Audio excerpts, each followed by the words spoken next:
আসসালামু আলাইকুম। আমি রায়হান আবদুল্লাহ। আশা করছি আপনারা যারা ভিডিওটি দেখছেন সকলে ভালো আছেন, সুস্থ আছেন। তো আমি আজকে যে বিষয়টা নিয়ে আপনাদের সাথে কথা বলতে চাই সেটা হচ্ছে ইন্টারন্যাশনাল ড্রাইভিং পারমিট বা ইন্টারন্যাশনাল ড্রাইভিং লাইসেন্স। অনেকে লাইসেন্স বলে থাকেন, যদি এটার মূল নাম ইন্টারন্যাশনাল ড্রাইভিং পারমিট, যেটা থাকাতে আপনি বহির্বিশ্বে আপনি ড্রাইভিং করতে সক্ষম হবেন। তো এটা বিভিন্ন ক্যাটাগরিতে আছে, কারোর লাইট, কারোর হেভি, কারোর মোটর বাইক, বিভিন্ন ক্যাটাগরিতে। আপনার যে ক্যাটাগরিতে আপনার লাইসেন্সটা প্রয়োজন বা আপনার যে ক্যাটাগরিতে লাইসেন্সটা আছে সেটাকে আপনি ইন্টারন্যাশনাল পারমিটে করতে পারবেন, এবং এটা খুবই সহজ। অনেকের প্রশ্ন আছে বা অনেকের প্রশ্ন থাকে যে যারা এখন বর্তমানে দেশের বাইরে আছে, বিদেশে আছে, তারা ওখান থেকে কি ইন্টারন্যাশনাল ড্রাইভিং পারমিটটা বা লাইসেন্সটা বাংলাদেশে করাতে পারবে কিনা, বা তারা ওই কার্ডটা ওখানে নিতে পারবে কিনা। অবভিয়াসলি পারবে, তারও প্রসেস আছে। তো আমি যে মূল যে প্রসেসটা সেটা আমি আপনাদেরকে বলি, খুবই সহজ এবং জটিল কোনো কিছুই না।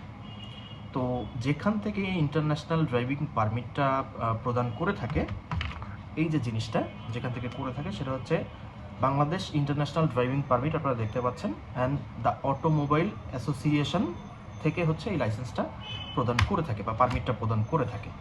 তো সেক্ষেত্রে আপনাদের যে জিনিসটা প্রাথমিকভাবে করতে হবে সেটা হচ্ছে যে আবেদনপত্র। এটা অনলাইনে আবেদনপত্রটা পাওয়া যায়, নতুবা আপনি চাইলে সশরীরে যদি আবেদনপত্রটা গ্রহণ করতে চান বা নিতে চান, তাহলে আপনি ওনাদের যে অ্যাড্রেসটা আছে সেটা হচ্ছে মগবাজারে। মগবাজার যে আপনার যে চৌরাস্তাটা আছে, এটা একটু পার হয়ে একটু সামনে গেলেই আপনি যে কাউকে জিজ্ঞেস করলেও দেখা দিবে যে ইন্টারন্যাশনাল ড্রাইভিং পারমিটের অফিসটা কোথায় বা ভালো মন্দ। আপনারা অনেকে গুগলও করতে পারবেন।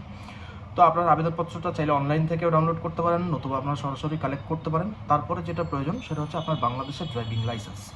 এক্ষেত্রে জেনে রাখা জরুরি, যদি কোনো ব্যক্তির বাংলাদেশের ড্রাইভিং লাইসেন্সের ফিঙ্গার দেওয়া হয়েছে, মানে স্মার্ট কার্ডটা এখনও আসে নাই, তারাও আবেদন করতে পারবেন এবং তারাও লাইসেন্সটা নিতে পারবেন রিল্যাক্সে, কোনো প্রকার হ্যাসেল ছাড়া। নাম্বার 3 যে জিনিসটা দরকার সেটা হচ্ছে যে যদি শুধুমাত্র মিরপুর বিআরটিএ, বাংলাদেশের মিরপুর বিআরটিএ থেকে যদি আপনার লাইসেন্সটা হয়ে থাকে, ড্রাইভিং লাইসেন্সটা যদি শুধুমাত্র মিরপুর বিআরটিএ থেকে হয়ে থাকে, তবে আপনার ওই লাইসেন্সের কপিটা সত্যায়িত করার প্রয়োজন নাই।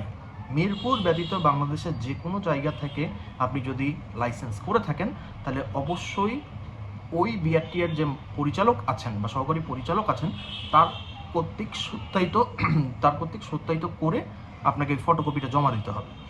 যদি আপনার কাছে সেটা নাও থাকে, তাহলে অটোমোবাইল অ্যাসোসিয়েশন যেখানে আপনি যাবেন লাইসেন্সটা জমা দেওয়ার জন্য, সেখানে আপনাকে অতিরিক্ত 1000 টাকা পে করতে হবে। আপনি যদি অতিরিক্ত 1000 টাকা পে করতে পারেন, তাহলে আপনি সত্যায়িত ছাড়া ওখান থেকে করাতে পারবেন। এরপরে যে জিনিসটা প্রয়োজন সেটা হচ্ছে পাসপোর্ট, আর অবশেষে যে জিনিসটা দরকার পাসপোর্টের ফটোকপি। এবং বলে রাখি, পাসপোর্টের ফটোকপি সত্যায়িত করার প্রয়োজন নাই। তারপরে যে জিনিসটা প্রয়োজন সেটা হচ্ছে 4 কপি স্ট্যাম্প সাইজের ছবি আর 1 কপি পাসপোর্ট সাইজের ছবি। এই জিনিসগুলো আপনার প্রয়োজন হবে। এবং যারা বিদেশে আছেন তারা যদি করতে চান, কোনো রিলেটিভের মাধ্যমে আপনারা করাতে পারবেন। আপনাদের যে দেশের লাইসেন্স যেটা, সেটা দেখা গেল আপনারা ডিএইচএল বা কুরিয়ার বা যে ওয়েটা আছে সেই ওয়েতে আপনি আপনার কোনো রিলেটিভের কাছে বা ভাই বোনের কাছে পাঠালেন, তারাও সেটা কালেক্ট করে আবেদনপত্রটি ফিল আপ করে আপনার লাইসেন্সটা তার সাথে সংযোগ করে আপনার হয়ে ইন্টারন্যাশনাল ড্রাইভিং পারমিটটা করতে পারবে। এবার কত টাকা প্রয়োজন? যদি আপনার সত্যায়িত করা থাকে আপনার লাইসেন্সের কপিটা আপনার বিআরটিএ থেকে, আপনার এরিয়ার বিআরটিএ থেকে, তাহলে আপনার 2500 টাকা লাগবে, শুধুমাত্র 2500 টাকা। যদি সত্যায়িত না থাকে তবে 3500 টাকা লাগবে। আর এটা সর্বনিম্ন 7 দিন, এবং খুব যদি উঠতে হয় তাহলে 15 দিন। 7 থেকে 15 দিনের ভিতরে আপনারা ইন্টারন্যাশনাল ড্রাইভিং পারমিট বা ইন্টারন্যাশনাল ড্রাইভিং লাইসেন্সটা করতে পারবেন। এবার অনেকের প্রশ্ন আছে যে আপনারা কোথায় কোথায় আপনারা চালাতে সক্ষম হবেন। আসলে এটা অনেক বড় লিস্ট, এটা এভাবে দেখানো সম্ভব না। এখানে অনেকগুলো দেশ দেওয়া আছে যেখানে আপনারা চালাতে সক্ষম হবেন। আবারও বলে দেই, রিপিট করে, যে প্রাথমিকভাবে আবেদনপত্রর পরে বাংলাদেশি লাইসেন্সের ফটোকপি, যদি সেটা মিরপুর বিআরটিএ না হয় তাহলে সেটা অবশ্যই সত্যায়িত না হলে অতিরিক্ত 1000 টাকা। দেন পরবর্তীতে পাসপোর্টের ফটোকপি, দেন 4 কপি স্ট্যাম্প সাইজের ছবি এবং একটা পাসপোর্ট সাইজের ছবি। আশা করি আপনারা সকলেই ব্যাপারটি বুঝতে পেরেছেন। যদি তারপরেও কোনো প্রশ্ন থেকে থাকে এবং আপনারা করতে পারেন, আবার একটা জিনিস রিপিট করি, যদি আপনার স্মার্ট কার্ড না থেকে থাকে কোনো সমস্যা নেই, আপনি করতে পারবেন। ধন্যবাদ। আসসালামু আলাইকুম।